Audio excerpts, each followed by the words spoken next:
passe sur ces 3-4 jours de compétition qui est très particulière quand même par rapport au golf? Oui, alors c'est déjà une compétition qui est unique sur le plan national et international.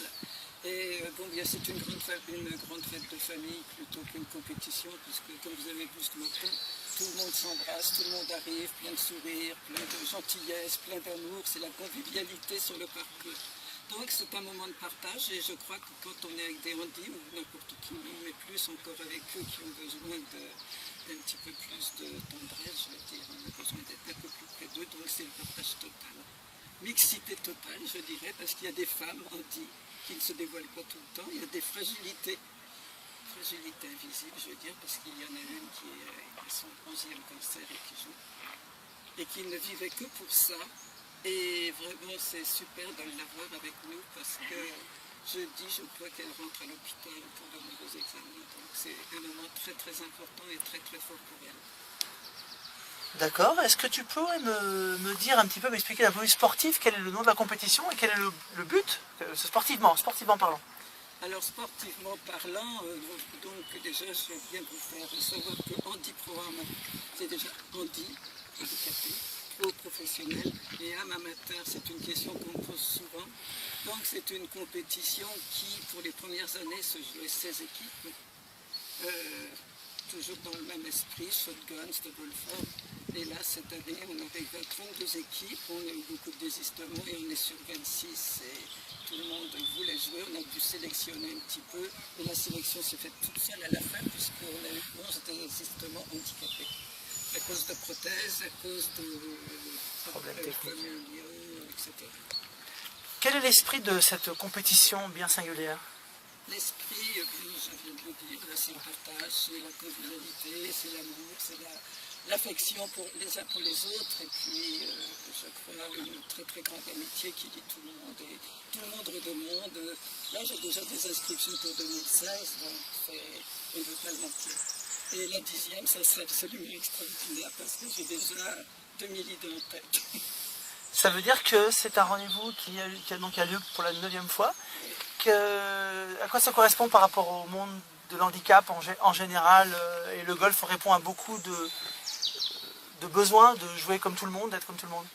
Alors justement, je ne vais peut-être pas tout dévoiler maintenant, mais on veut jouer, disons, dans une osmose, aucune différence. Et d'ailleurs, c'est pour ça qu'on m'a déjà demandé pourquoi une soirée blanche, parce qu'en blanc, il n'y a pas de différence, tout le monde, il n'y a plus de directeur, il n'y a plus de ceci, il n'y a plus de cela. On est tous pareils puisqu'on joue les mêmes règles sur le parcours, donc on est sans différence.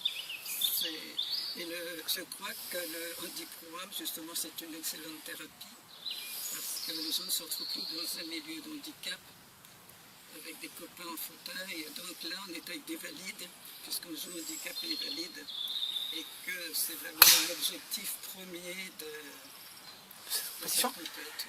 Tu peux m'expliquer un petit peu comment, on sait très bien, comment s'organise? Il y a un pro, comment ça s'organise la compétition?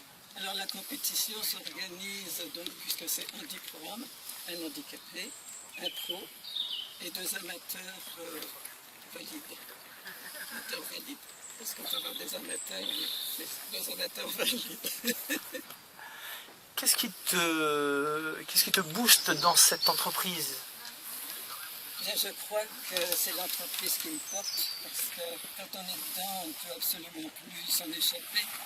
Et quand on y a goûté une fois, bien, on est obligé d'y revenir.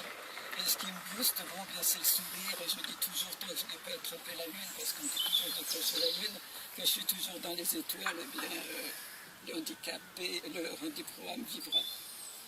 Et j'espère qu'il y en aura encore beaucoup derrière, même si, dans peu de temps, je le passe. Alors, comment ça se passe la compète? Quel est l'esprit? Les joueurs, enfin, on voit, ils sont tous souriants, agréables. Tout le monde est vraiment hyper au top. Tout le monde attend d'ailleurs cette compétition. Je reçois tout le long de l'année, vivement le mois de mai, puisque ça se passe toujours à la Pentecôte. Pour l'année prochaine, c'est le 13, 14, 15 et 16 mai. On fait un reportage pour Golf Plus aujourd'hui. C'est une chaîne qui parle de beaucoup des très très très grands joueurs. Tu vois, les meilleurs du monde. Aujourd'hui, on est dans une autre compétition. Est-ce que c'est la compétition de la vie aussi? C'est important? Je crois que c'est très très important parce que, comme on disait tout à l'heure, il n'y a pas de différence. Alors c'est pas parce qu'on a une patte en moins ou parce qu'on a un bras en moins qu'on ne peut pas jouer au golf. Qu'on est en fauteuil ou bien qu'on a un handicap caché, qu'on ne peut pas jouer au golf et partager un sport qui semble très difficile. On a Nicolas Grossia qui fait les championnats, on a Patrick Siegual qui est manchot qui fait les championnats.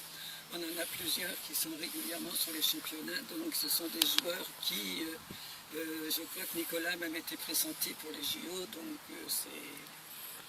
Ma dernière question, je te laisserai aller jouer parce qu'on te retarde beaucoup. Il y a des professionnels dont c'est le métier de jouer au golf qui viennent. C'est important pour eux, c'est pas une compétition comme les autres.